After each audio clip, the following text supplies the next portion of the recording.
男人通过监控发现妻子正在跟初恋偷人，可他不仅没有赶去酒店捉现场，还在妻子怀孕后找来最好的医生照顾妻子，只为让妻子顺利生下初恋的孩子。然而这并不是他喜欢戴绿帽，只因他是一个重生者。上一世他就是因为阻止妻子给初恋生孩子，导致妻子的初恋想不开跳楼自尽，结果妻子为了报仇载着他全家同归于尽，没想到他却意外重生到了1年前。老公，我要给江景生个孩子。这是1年前苏荷提出要给他的初恋江景生孩子的那天，我重生了。男人一脸震惊，还没反应过来，妻子就告诉他江景的母亲身患重病，命不久矣，希望在临死前能抱上孙子。江景一时找不到人才找自己生，面对这毁三观的要求，男人却毫不犹豫地答应了。而妻子没想到丈夫竟然这么通情达理，连忙保证会做试管怀孕，不会做背叛她的事情，但孩子需要上江家的户口，所以得先假离婚再跟江景结婚。结果男人非但不反对，还说离婚有1个月的冷静期，让妻子先跟江景做试管。老公，你真的一点都不介意吗？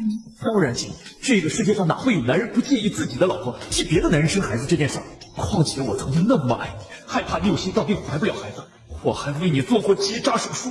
原来女人之前被查出患有严重的心脏病，一旦怀孕将有90%的致死率。当时她得知后被吓得嚎啕大哭，说不想死，于是爱妻如命的男人便去做了结扎手术。没想到如今妻子为了给初恋生孩子，连命都不要了。纵使男人再怎么痛心也不能表现出来，而是让妻子放心去做自己想做的事。太好了，江姐知道这个事情一定会很高兴的，我现在就找他做试管。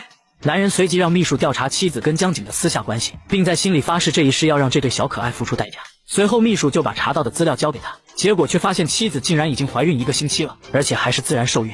这么说，上一世苏荷向我提出要跟江景生孩子时，就已经怀孕，只是后来看我同意，就偷偷流产了。这时秘书又说出江景的资料，原来江景沉迷赌博欠下了5000万高利贷，也就是说他后来跳楼自杀不是因为男人阻止妻子给他生孩子，而是被高利贷逼到走投无路了。男人这才恍然大悟，恨透了妻子，为了报上一世妻子灭自己全家的深仇，他当即让秘书把资料交给律师，准备一份净身出户的离婚协议。而这时小舅子正好来找他炒股，于是他又萌生出一个邪恶的想法，因为上一世小舅子听信某博主说牛市来了，便找他借了500万炒股，结果亏得血本无亏，还欠下几千万，最后还是他给解决的。没想到这一世小舅子又被某大绿博主忽悠了。是江景来读报，如果预测错，我直播直。男人连忙装作很兴奋的样子，蛊惑小舅子往死里干，接着谎称公司资金还没到账，忽悠小舅子把自己送给他们家的别墅拿去抵押，到时赚翻了再赎回来。这波牛市100年难得一遇，机不可失。姐夫，你是不是也觉得这波能赚钱？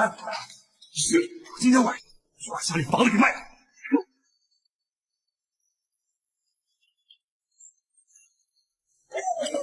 苏荷，花在你们家人身上的钱虽然又回来了，但是我也不会让这笔钱落在你们苏家身上。